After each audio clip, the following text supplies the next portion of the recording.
अस्सलाम वालेकुम पाकिस्तान। हमीद नकीबी आपकी खिदमत में हाजिर है। नाजरीन, एक ऐसा मिज़ाइल जो एक शख्स कंधे पर रख कर फायर कर सकता है, दुनिया की सबसे ताकतवर फ़ौज के सदर के लिए इतना बड़ा ख़तरा बन गया था कि पूरा सफरी मंसूबा ही तब्दील करना पड़ गया। तुर्की के दारुल हुकूमत अंकारा में ट्रंप की वापसी का मंजर बज़ाहिर बिल्कुल मामूल का था।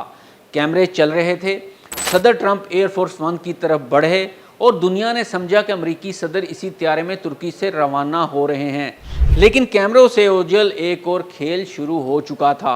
इतलात के मुताबिक अमरीकी हुकाम को एक मुबैना ख़तरे का पता चला था।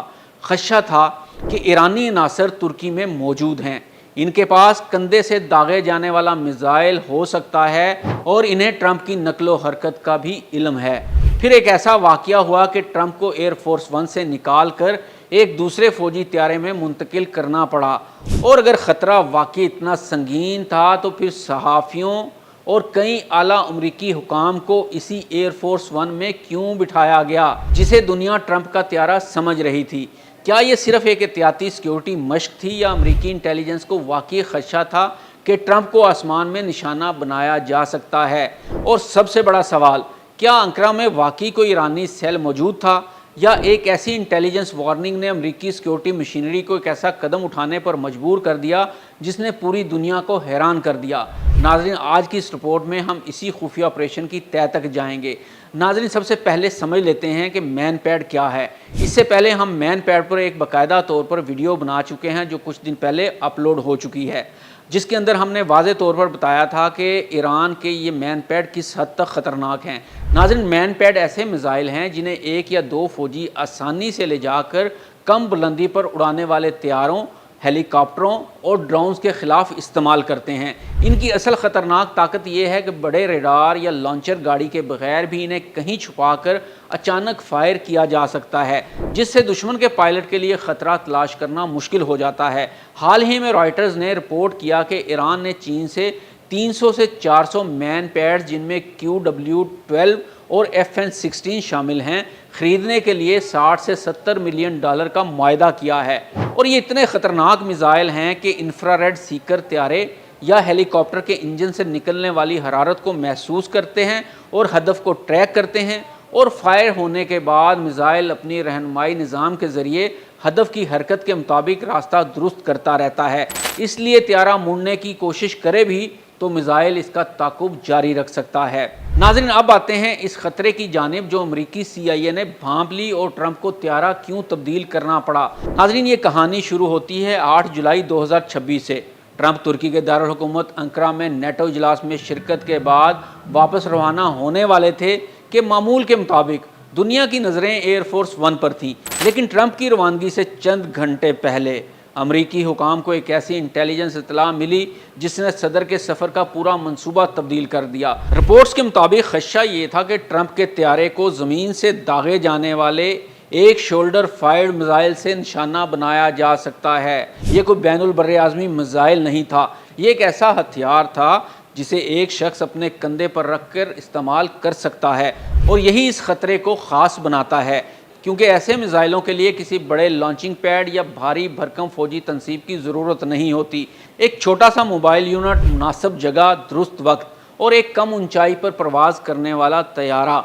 लेकिन अमरीकी हुकाम के खदशे में सिर्फ मिसाइल नहीं था, असल तशवीश मुबैना तौर पर इस बात की थी कि एक ईरानी सेल तुर्की में दाखिल हो चुका है। इसके पास एक ऐसा हथियार भी मौजूद हो सकता है और इसे ट्रंप की नकलो हरकत का भी इल्म है। अगर ये मालूमात दुरुस्त थी तो मामला इंतहाई संगीन था, क्योंकि अब ख़तरा किसी नामालूम मुकाम पर मौजूद दुश्मन का नहीं था। ख़तरा मुबैना तौर पर इसी शहर में मौजूद था जहां अमरीकी सदर मौजूद थे। रिपोर्ट्स के मुताबिक फ़ैसला ट्रंप की रवानगी से तकरीबन 4 से 5 घंटे पहले किया गया। अब मसला ये था कि ट्रंप को तुर्की से निकाला कैसे जाए। एयरफोर्स वन एक आम त्यारा नहीं, दुनिया भर में इसकी शनाख्त फौरी तौर पर की जाती है। अगर कोई शख्स सदर को निशाना बनाना चाहता है तो इसे सिर्फ एक चीज़ जानना होगी कि सदर किस त्यारे में हैं, और यही वो मुकाम है जहां इस पूरी कहानी में एक इंतहाई गैर मामूली मंसूबा सामने आता है। अब ये तो सबको पता चल चुका है कि सदर ने त्यारा कैसे बदला, इसलिए हम आगे बढ़ते हैं और बात करते हैं कि ख़तरा इतना शदीद था कि सदर को अपने कुछ अहलकारों को भी अपने साथ दूसरे त्यारे में ले जाते हुए खौफ महसूस हुआ कि कहीं कोई इनमें तो ईरानी जासूस मौजूद नहीं है।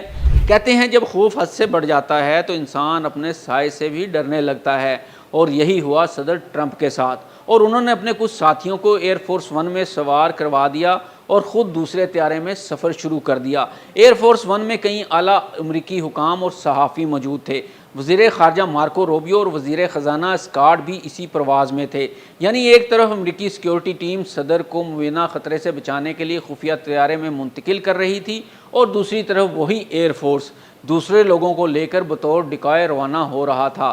یہ سوال لازماً پیدا ہوتا ہے کہ اگر خطرہ اتنا حقیقی تھا کہ صدر کو طیارہ تبدیل کرنا پڑا، تو پھر باقی لوگوں کو ایئر فورس ون میں کیوں سفر کرنے دیا گیا؟ ان کی زندگیوں کو کیوں غیر محفوظ بنایا گیا؟ اور یہی وہ سوال ہے جو اس پورے آپریشن کو مزید پراسرار بنا دیتا ہے۔ لیکن کیا ایرانی سیل واقعی موجود تھا؟ یہاں پہنچ کر کہانی میں سب سے بڑا موڑ آتا ہے۔ اطلاعات کے مطابق اس مبینہ خطرے سے متعلق انٹیلیجنس معلومات موجود تھیں، لیکن امریکی انٹیلیجنس اداروں کے اندر اس کی مکمل تصدیق نہیں ہوئی تھی۔ یعنی یہ کہنا درست نہیں کہ ایران ٹرمپ کو میزائل سے مارنے والا تھا۔ زیادہ درست بات یہ ہے کہ امریکی حکام کو ایسی انٹیلیجنس اور وارننگ ملی جن میں ممکنہ ایرانی حملے کا خدشہ ظاہر کیا گیا تھا، اور اس خطرے کو مکمل طور پر ثابت نہ ہونے کے باوجود سیکیورٹی ٹیم نے اسے نظر انداز نہیں کیا۔ یہی وجہ ہے کہ اس کہانی میں اصل سوال صرف یہ نہیں تھا کہ خطرہ کتنا بڑا تھا، بلکہ سوال یہ بھی ہے، ایک غیر یقینی خطرے نے امریکی صدر کی سیکیورٹی ٹیم کو اتنا بڑا قدم اٹھانے پر کیوں مجبور کر دیا؟ اور یہاں سے ایران کا سوال اٹھتا ہے۔ ایران اور امریکہ کے درمیان پہلے ہی شدید کشیدگی موجود ہے۔ ایسے ماحول میں اگر امریکی انٹیلیجنس کو یہ اطلاع ملے کہ ایرانی عناصر کسی ایسے ہتھیار کے ساتھ موجود ہو سکتے ہیں جو کم اونچائی پر پرواز کرنے والے طیارے کو نشانہ بنا سکتا ہے، تو صدر کی سیکیورٹی ٹیم کے لیے خطرہ مول لینا انتہائی مشکل ہوگا، کیونکہ صدر کی حفاظت میں ایک بنیادی اصول ہوتا ہے، خطرہ ثابت ہونے کا انتظار نہیں کیا جاتا۔ تو پھر کیا ٹرمپ واقعی ایک ایرانی میزائل کے نشانے پر تھے، یا پھر ایک ایسی انٹیلیجنس وارننگ تھی جس نے دنیا کے طاقتور ترین صدر کے سفر کو بھی خفیہ آپریشن میں تبدیل کر دیا؟ فی الحال جواب مکمل طور پر سامنے نہیں آیا، لیکن ایک بات واضح ہے کہ 8 جولائی کو انقرہ سے ٹرمپ کی روانگی معمول کی پرواز نہیں تھی۔ یہ ایک ایسا خفیہ سیکورٹی آپریشن تھا جس میں صدر کا اصل طیارہ تک دنیا سے چھپا دیا گیا۔ ناظرین، ویڈیو اچھی لگی ہو تو اسے شیئر ضرور کیجیے گا، لائک کیجیے گا، چینل کو سبسکرائب کریں۔ امین نقیبی کو اجازت دیں۔ اللہ حافظ۔